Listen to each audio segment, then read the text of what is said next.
Film की शुरुआत एक जर्नलिस्ट लौरा को दिखाते हुए होती है।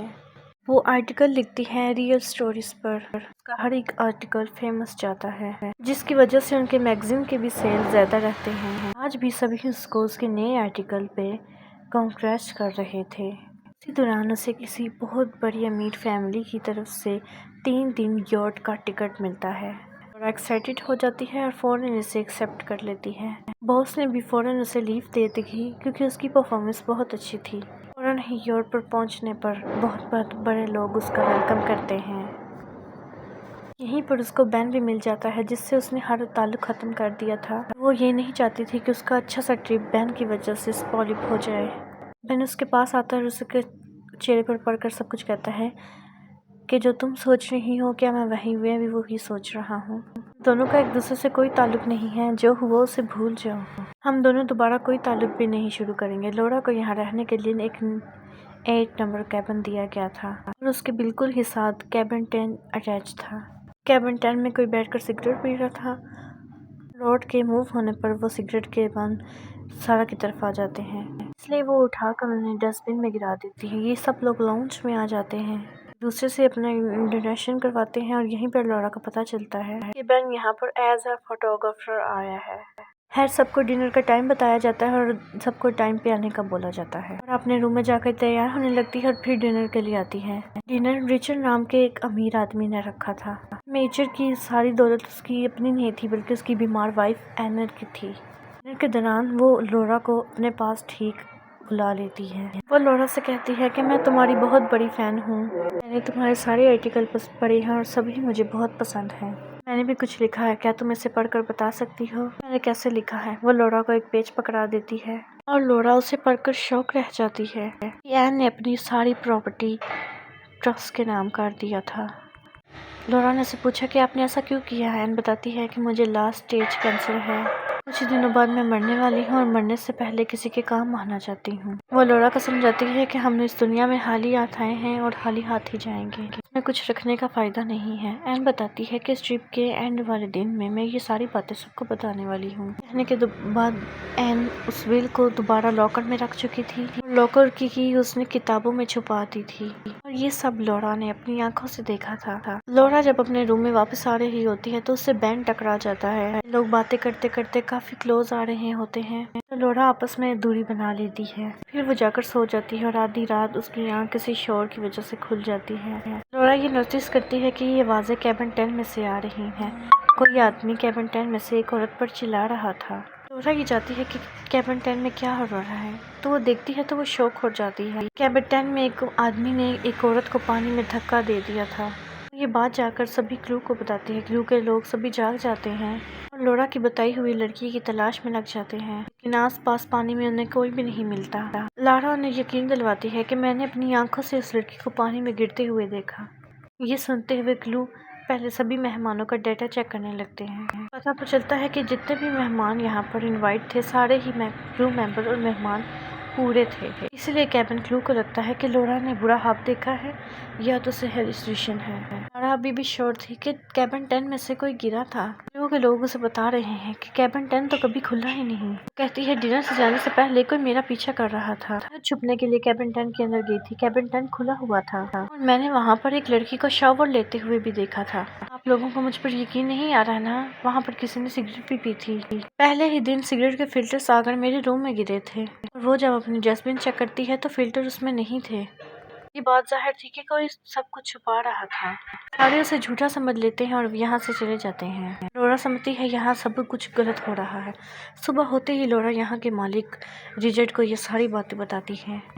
लौरा के कहने पर रिचर्ड पूरे क्रू को बुलाता है, सारे ही गेस्ट के लिस्ट चेक करता है, सीसीटीवी फुटेज भी देखता है, लेकिन रात की तरह उसे भी लौरा की बात पर यकीन करने के लिए कोई भी सबूत नहीं मिला। कंफ्यूज होकर अब वो एन के पास चली गई थी। वो एन को ये सारी बातें बताती है, लेकिन आज तो एन का भी बिहेवियर उससे काफ़ी अजीब था। कहती है कि आज मैं मेडिसिन ले चुकी हूँ और इसलिए मुझे आज किसी की भी कोई बात समझ नहीं आएगी। सोने जा रही हूँ। परेशान होकर लौरा अपने फ्रेंड के पास आ जाती है और बैन से सारी बातें शेयर करती है। बैन उसे कहता है प्लीज़ लौरा तुम इन सारे चक्करों में मत पड़ो, ये लोग बहुत अमीर हैं, तुमने इनके साथ पंगा किया तो तुम्हारा पूरा करियर तबाह हो जाएगा। क्या फजूल इन कामों में पड़ चुकी हो? काम से तो तुम छुट्टी लेकर आई थी, तो एंजॉय करो ना। काम क्यों करने लग गई हो? लौरा के माइंड में अभी भी अपनी बातें ही चल रही थी। बेन से कहती है कि तुमने पूरे इवेंट की पिक्चर्स ली हैं, जरा वो पिक्चर तो दिखाओ। इन्हीं पिक्चर में लौरा को फाइनली वो लड़की दिख जाती है। इस लड़की को उसने केबिन 10 में देखा था। वो फौरन ही ये पिक्चर लेकर रिचर्ड को दिखाती है, लेकिन रिचर्ड कहता है कि हमने इस शक्ल की लड़की को कभी देखा ही नहीं। दोबारा से उस पर कोई बिलीव कर ही नहीं रहा था। आखिर उसने ये सब छोड़ दिया, कोशिश करना कि इनको उसकी बात पर यकीन आ जाए। इसलिए वो नहाने चली गई। जब वो शॉवर कर रही थी तब कोई उसकी स्क्रीन पर स्टॉप लिख जाता है। इसलिए लौरा डर जाती है। उसने जल्दी से बात काउंट पहन कर उस लड़के का पीछा करना चाहा, पर वो उस आदमी की शक्ल नहीं देख पाई। इसलिए उसने कैबिन में आकर सीसीटीवी फुटेज देखी, लेकिन इस टाइम सीसीटीवी फुटेज काम नहीं कर रहे थे। ये चीज़ लौरा को कंफर्म कर देती है कि यहाँ पर बहुत बड़ी गेम चल रही है। इसीलिए उसने खुद ही खामोश रहकर इसको सॉल्व करने का फैसला किया और वो अपने वॉशरूम में जाती हैं। फिर वहाँ से वॉशरूम की विंडो से 10 वाले वॉशरूम में जाती थी। यहाँ पर उसने खुद देखा था कि लड़की यहाँ पर नहा रही थी। इसलिए जब उसने ड्रेनेज होल खोला तो उसे वहाँ से लड़की के बाल भी मिल गए, जिसमें उसने उसे एक रैपर में संभाल लिया। बाल जाकर वो बेन को दिखाती है और कहती है, देखो किसी को भी यकीन नहीं था मुझ पर, ये देखो बाल।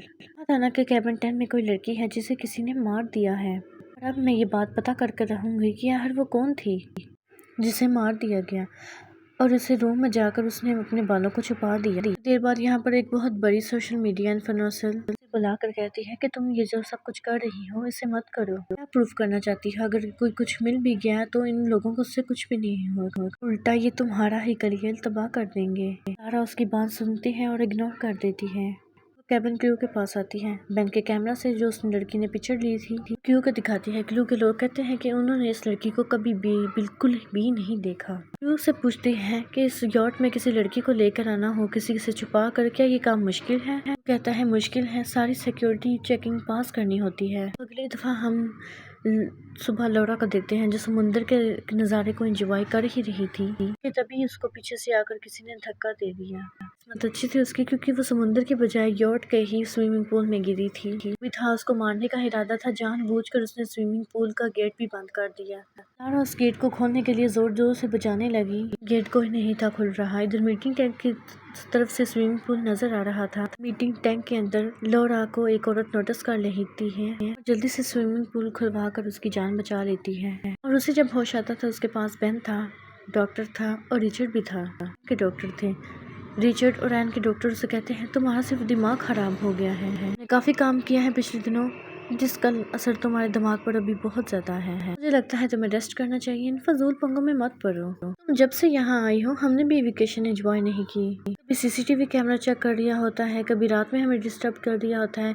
चाहती क्या हो तुम? और अब कहती है मैं बस ये बताना चाहती हूँ कि मैंने केबिन 10 के अंदर एक लड़की देखी थी जिसे किसी ने मार दिया था और वो जो कोई भी है उसे पता चल गया है। मुझे मर्डर का पता है, इसलिए वो अब उसने मुझे भी मारने की कोशिश की। उसने पहले मुझे धक्का दिया और फिर स्विमिंग पूल का डोर बंद कर दिया। मतलब वो मुझे भी मारना चाहता है। अपने आप को प्रूफ करने के लिए वो उस लड़की के बाल नहीं जाती है, देखती है जो उस बाल उसने छुपाए थे उसे भी उसके सामान से निकाल दिया गया था। तो उसे बेन पर शक होने लगा था, क्योंकि बालों के बारे में तो उसने सिर्फ बेन को ही बताया हुआ था। अब बेन इन सब बातों में इन्वॉल्व नहीं था, क्योंकि जब बेन से वो बातें कर रही थी उस दिन उनकी बातें कोई और भी सुन रहा था। क्योंकि वो हार चुकी थी और ये प्रूफ हो गया था यहाँ पर कोई भी लड़की नहीं है। कुछ देर बाद वो अपने रूम में चली जाती है और दोबारा से उसके रूम के कोई लॉक करता है। और जल्दी से उस लड़की के पीछे भागती है। हुडी पहनी हुई ये लड़की इंजन रूम की तरफ चली जाती है। लारा ने वहां तक उसका पीछा किया था, हर तक लौरा उसे पकड़ भी लेती है। पता चलता है ये वही लड़की थी जो केबिन 10 के अंदर थी। लौरा जब उसकी हुडी उतारती है और साथ में उसकी विग भी उतर जाती है, लौरा का पता चलता है कि ये और कोई नहीं बल्कि एन है। इससे पहले कि लौरा ये बात किसी सबको बता देती, एन उसके सर में कोई चीज मारकर उसे बेहोश कर देती है। लारा का कई घंटों बाद होश आता है। वो यहाँ से निकलने की कोशिश करती है तो नाकामयाब हो जाती है, क्योंकि उस लड़की ने ऊपर जाने वाली सीढ़ियाँ भी उतार दी थी। कुछ देर बाद वो लड़की लौरा को चेक करने के लिए आती है। लौरा उसे कहती है मुझे समझ आ गया है, तुम एन नहीं हो, तुम एन की हम शक्ल बनी हुई हो। उसने उसकी प्रॉपर्टी को हथियाने के लिए उसे पानी में फेंका है। मुझे सारी गेम समझ आ रही है, रोते रोते वो लड़की बताती है। लड़की कहती है तुम जो कह रही हो वो सब कुछ झूठ है, क्योंकि मैं तो यहाँ पर थोड़े से पैसों की वजह से लालच में आ गई थी। मुझे नहीं पता था कि कहानी इतनी बढ़ जाएगी। तो बताती है मुझे यहाँ पर एन का हस्बैंड रिचर्ड लेकर आया था। और यहाँ से दोबारा लोरा को सारी कहानी समझ आ जाती है कि रिचर्ड ऐसा क्यों करने वाला था। एन जो अपनी प्रॉपर्टी सारी ट्रस्ट को देने वाली थी, ये चीज रिचर्ड को कबूल नहीं हो रही थी। एन ने अपनी वसीयत एक इवेंट के अंदर सबको बतानी थी। उस वसीयत को बताने से पहले रिचर्ड ने एन की दिखने वाली एक लड़की ढूंढी, उसे बस एन बनकर स्पीच देने को कहा। स्पीच भी रिचर्ड ने उसे ही लिख के देनी थी। स्पीच में भी यही लिखा था कि मैं एन अपनी मर्जी से ये पूरी प्रॉपर्टी रिचर्ड के नाम कर रही हूँ।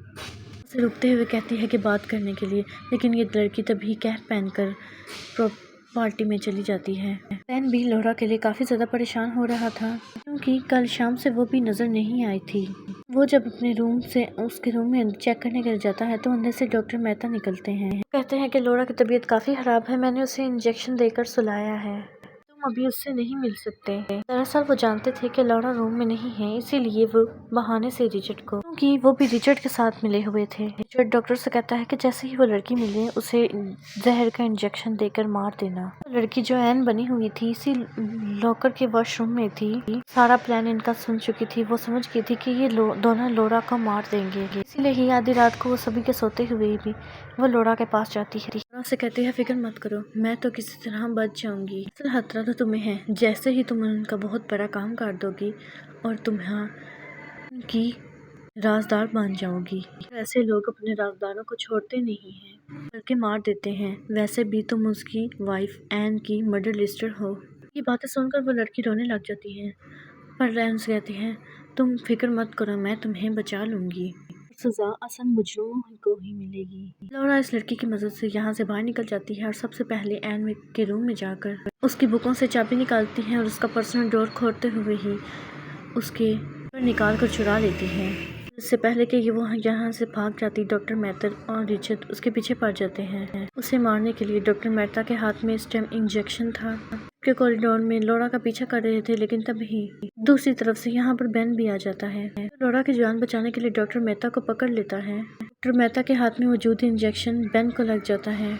बेचारा बेन लोरा के पीछे मारा जाता है। यहाँ से लोरा समुद्र में जान बचाने के लिए कूद जाती है, जिसका पानी बहुत ज़्यादा ठंडा था। रिचर्ड परेशान हो जाता है कि लोरा को कैसे पकड़े। डॉक्टर मेहता कहते हैं अब तो टेंशन की बात ही नहीं है, इतने ठंडे पानी में कोई भी सर्वाइव नहीं कर सकता, अब तक तो वो मर चुकी होगी। रिचर्ड भी टेंशन फ्री हो जाता है, लेकिन लोरा को तो हम इसी ठंडे पानी में तैरते हुए देखते हैं। कुछ देर की मेहनत के बाद वो किनारे पर भी आ जाती है और किनारे पर आकर उसे एक छोटा सा घर नजर आता है जहाँ पर वो रात को रहती है। इसी तरफ हमें रिचर्ड को दिखाया जाता है जो अपनी योट को लेकर फाइनली उसी जगह पर आ गया था जहाँ पर इन लोगों ने इवेंट रखना था। इस इवेंट के अंदर एन ने अपनी वसीयत सबको बतानी थी। तो लड़की जो एन बनी हुई थी बीमार होने का ड्रामा करने लगी। रिचर्ड का सहारा लेते हुए और यहाँ पर स्पीच करने के लिए स्पीच में वो वही बताती है जो रिचर्ड ने उसे कहा था कि मैं अपनी मर्जी से अपनी सारी प्रॉपर्टी अपने हस्बैंड रिचर्ड के नाम करना चाहती हूँ। इससे पहले कि लड़की वो कुछ और बोलती, रिचर्ड उसकी बात काटते हुए सारे मेहमानों से कहता है कि मैं एन से बहुत ज़्यादा प्यार करता हूँ। मैंने हर वो कोशिश की है जिससे एन का इलाज हो सके और मैं अभी भी पूरी उम्मीद हूँ कि एन अभी भी ठीक हो जाए। इसकी स्पीच के दौरान उसे शौक लग जाता है जब लोरा यहाँ पर आ जाती है, जिसे वो समझ रहे थे कि ये मर चुकी होगी। लोरा कहती है मुझे माइक चाहिए, मुझे कुछ बोलना है। रिचर्ड उसे बोलने से मना कर देता है। तो यहाँ पर जो लड़की जो एन बनी हुई थी वो कहती है लोरा को बोलने का मौका मिलना चाहिए। माइक पकड़कर लोरा एन की असल विल निकालती है और यहाँ सभी लोगों को सुनाने लग जाती है, जिसमें एन ने अपनी सारी प्रॉपर्टी एक ट्रस्ट के नाम कर दी थी। लोरा एन से पूछती है एन क्या आपने ये लेटर खुद लिखा है। लड़की मान जाती है और कहती है हाँ ये मैंने खुद लिखा है। ये सुनकर रिचर्ड को गुस्सा आ जाता है और उसको कहता है कि ये लेटर वो कैसे लिख सकती है जबकि ये एन है ही नहीं। ऐसे उसका झूठ पकड़ा जाता है। धोखा सभी लोगों के पास आ जाता है, जैसे कि उसने अपनी प्रॉपर्टी के लिए अपनी वाइफ को मार डाला। वो उसकी हम शक्ल को ये सब बोलने के लिए पैसे देकर यहाँ लाया था। रिचर्ड को भी ये बात समझ आ गई कि अब ये सब लोग इसे यहाँ से जाने नहीं देंगे, इसलिए वो एन बनी लड़की के गले में चाकू रखकर उसे हॉस्टल बनाकर यहाँ से बाहर ले जाता है। तो जल्दी से पुलिस को कॉल करने लगती है, लेकिन पुलिस को यहाँ आते हुए टाइम लग सकता था। रिचर्ड उस लड़की को लेकर यहाँ से जल्दी से भाग रहा था। अब एन के पास एन की पर्सनल सिक्योरिटी लड़की को जिसे यॉट की परमिशन थी रिचर्ड को मारने के लिए गोली चलाती है, लेकिन निशाना चूक जाता है। रिचर्ड फिर भी यहाँ से चलता रहता है। अभी यहाँ पर लोरा आती है और अपने हाथ पर रखे लोड से रिचर्ड पर हमला कर देती है, से वो बेहोश हो जाता है। एन बनी हुई लड़की की जान बच जाती है। यहाँ पर पुलिस आकर रिचर्ड को अरेस्ट कर लेती है। लॉरा का मकसद पूरा हो गया था। उसने ये भी साबित कर दिया था कि केबिन 10 के अंदर लड़की थी और उसने ये भी साबित कर दिया था उस दिन उस याcht पर एक लड़की का मर्डर हुआ था। तो लड़की एन थी। इन सब के पीछे मुजरिम को भी पकड़वा दिया था। उसका काम खत्म हो गया था। उस काम के खत्म होते उसकी छुट्टियां भी खत्म हो गई थी। इसीलिए वो ऑफिस वापस आ जाती है। अपने साथ होने वाले इस इंसिडेंट में भी आर्टिकल लिखती है। ये आर्टिकल दोबारा उसका बहुत ज्यादा वायरल हो जाता है। इस आर्टिकल में उसने सबके बारे में बताया था। साथ ही उसने सबसे ज्यादा दुख बेन का किया था, तो बेकसूर ही बेचारा इस सारे सिस्टम में मारा गया था। बेन को और उस वाक़ये को कभी भी नहीं भूलने वाली थी। बस इसी को दिखाते हुए इस